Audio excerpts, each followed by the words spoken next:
The latest Pompey news, updates every day from the Pompey Sound news desk. John Mousinho is really looking forward to Connor Chaplin's return, saying, "Connor's had a massive impact in the changing room. A fantastic player, really good lad, and by his own admission, he probably didn't have the best of games against Sheffield Wednesday. We all said that about every single player, to be honest. There was no one hiding behind anything there. There's no one that really came out of that game with a huge amount of credit. I don't think there's a huge amount that I'm going to do with Connor, or mess about with. He knows his own game, he knows how to get himself going. He's best when he plays with a bit of freedom, and he's certainly at his best when he's going forward, scoring goals. For me, it's about giving him that license and freedom to go and show what a good player he is. You can also consider him for positions across the entire front four. Connor has been raring to go. He missed not playing on Saturday, but he's back and available for the side against Watford. We've got to dust ourselves off and go again." Once again, our esteemed Manager Supreme, John Mousinho, is uttering those words so that Connor Chaplin can hear them. That is the first and possibly the only person John Mousinho is interested in hearing those words, because it's a tremendous motivation for a player to hear a manager say those things about him. He wants Connor Chaplin at the top of his game. We need him at the top of his game because the top of his game is very, very good, even by championship standards. And OK, he may be superfluous at this moment in time to Ipswich's needs. We have to keep our fingers crossed that they don't suddenly realise what it is they're missing. There have already been good words from the backroom staff at Ipswich about how well he performs, Chaplin, through the week, not just on Saturday afternoons or whenever the game is these days, but throughout the week, in training, in the dressing room, in the canteen, the restaurant, whatever. Chaplin is a fixture. We've got two mile-on packs in effect now. Two men with experience and ability who are capable of lifting the side. I don't want to ever take issue with John Mousinho because he knows far more than I think just about anybody I've ever seen in connection with football. But I can't see Connor Chaplin as a number 9. He said he can play across any of the 4 positions up front. That would be a bold move. But, hey, Aguero led the line for Manchester City, and he's not an awful lot taller than Chaplin, is he? So it can be done. It can be done. And if there is anybody more intelligent in football than John Mousinho, it's Pep Guardiola, isn't it? To be fair. So, wise words there about Connor Chaplin for the consumption of Connor Chaplin. English football's train spotter community will be poised an hour before kick-off against Watford for the possibility of an historic lineup for the visitors versus Pompey. The possible history-making moment has been a short time coming. Chelsea were the first name in the record books with this then unique feature of team selection. On Boxing Day only 6 years ago they fielded the first ever all-11 foreign starting lineup. The opposition was Southampton. Arsenal took the trend towards internationalisation a stage further just a few short months ago when they announced an entire squad of foreign players against Crystal Palace. 11 starting players and all 5 substitutes. The date was February the 14th, 2025. Wednesday's opposition, Watford, have been flirting with becoming the first recorded championship side to field 11 foreign players at the start.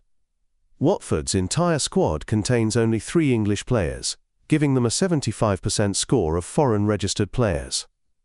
Pompey, in contrast, have 11 English players, which is around about 50%. If Watford's left-back James Morris doesn't take the field, there's every possibility that Watford will take the championship to a new, if minor, milestone.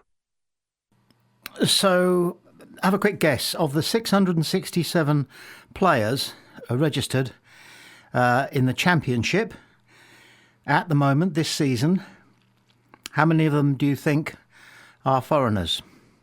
The answer is 373, which is more than half of them. And we looked this up. They are drawn from no less than 70 different countries, some of which we've barely heard of. There's no problem with that. And there isn't actually no problem with the issue, because long gone are the days when it was a curiosity for a club to sign a foreign player. And there are those of us still watching and loving the beautiful game who can remember when all teams, virtually, were Brits. Not English, because there was always a strong presence of Scots, Irish, yeah.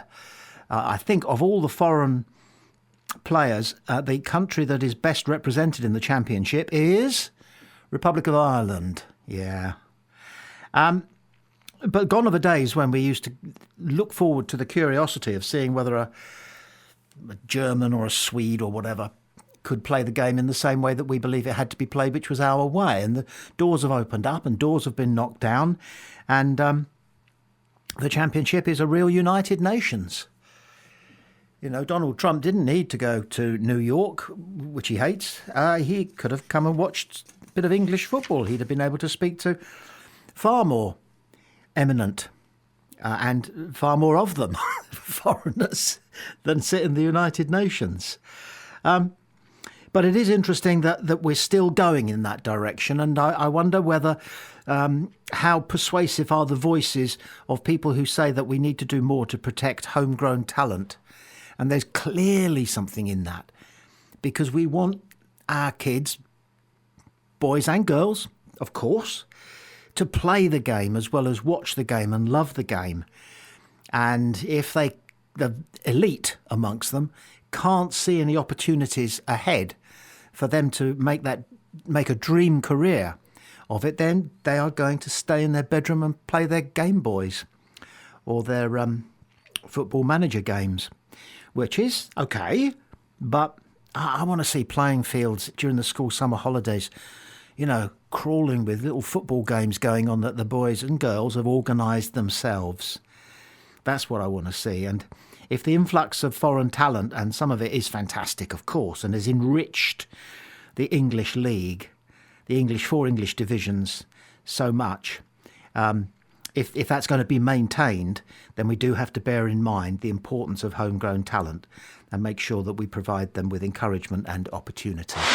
Pompey's opponents on Wednesday night, Watford, might be heading clockwise around the M25 around midnight after the game, with a team bus that's a man short of those that made the journey to Fratton Park. Watford's manager Paolo Pezzolano had to listen to his own supporters chanting for his removal when they were a goal down against Hull, so there'll be a lot riding on the result besides points and pride. Pezzolano is fighting for his job. Here's how the Watford press are reporting it. When Watford fans started chanting, "You're getting sacked" in the morning during Saturday's 2-1 victory over Hull City, Paolo Pezzolano saw it as a telling sign of deeper issues at the club. The home crowd's reaction to going a goal down before the team's second-half comeback highlighted what Pezzolano has been talking about: the need to move away from Watford's short-term mindset and establish themselves as a serious club. It's no secret that Watford has gone through managers like hot dinners, 21 head coaches in just over 13 years under Gino Pozzo's ownership. For Pezzolano, hearing those chants so early in the season, only 7 games in, shows just how ingrained this revolving door mentality has become. "Look, I get it. Fans are passionate and they want results," Pezzolano explained. "When things aren't going well, they're going to be upset. That's football. But hearing those chants this early tells me something's not right in the club's DNA. We've got work to do to change that mindset." Thumping his chest with pride, the Uruguayan coach spoke about handling pressure. "Where I'm from, we're fighters.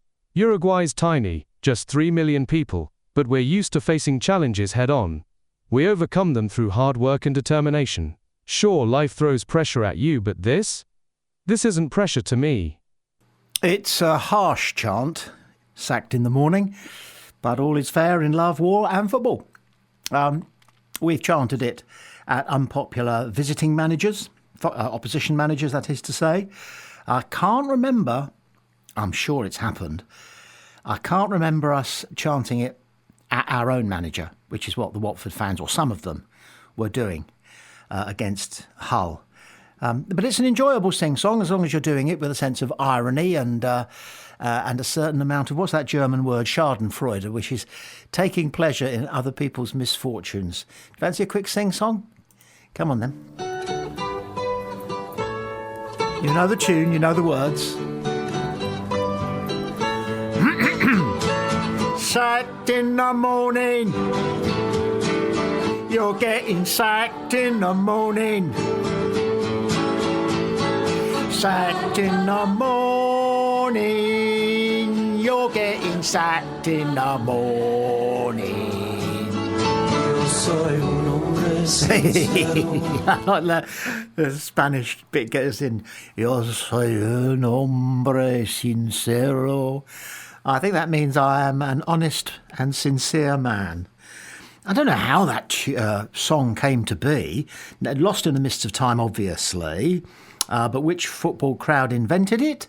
I don't know. The song itself, Guantanamara, something like that, it was being sung there in the original Spanish, and he's Uruguayan,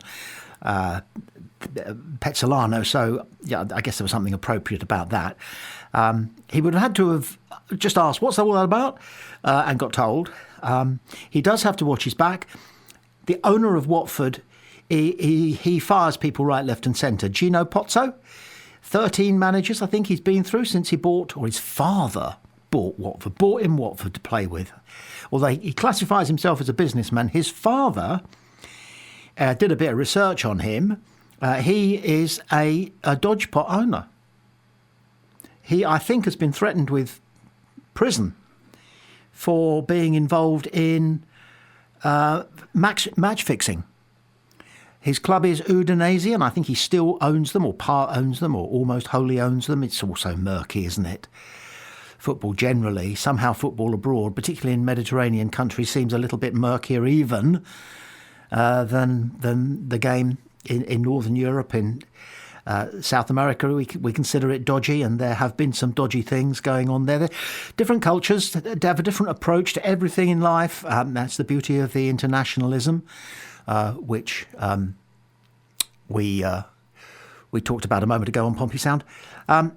So anyway, good luck to him. You don't want anybody to be fired. You don't want anybody to be hearing that song, especially from their own fans. But on the other hand, it is a good listen. Do you want one more go at it? Come on.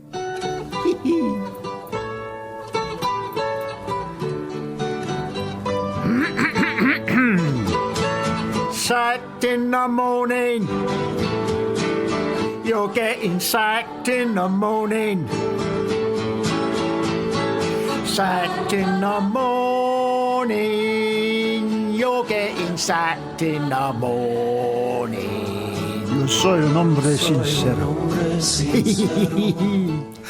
Now, quick quiz question. This is a beauty, okay? Which Pompey player had a song sung about him to that tune by England fans during the, I think it was 1986 World Cup? That is a blinding question. And if you think you know the answer, I'll drum up some sort of a prize, a mug or a keyring. radiopompey@gmail.com is our email address. I'm tempted to say first past the post, but if we get more than one entry, then it'll go into a very small hat. Radio Pompey, RADIOPOMPEY, don't forget the E there, @gmail.com. Who was the Pompey player who had that song sung about him and another England player together during the 1986 World Cup, the one where Gary Lineker ended up with the golden boot? Radio Pompey @gmail.com.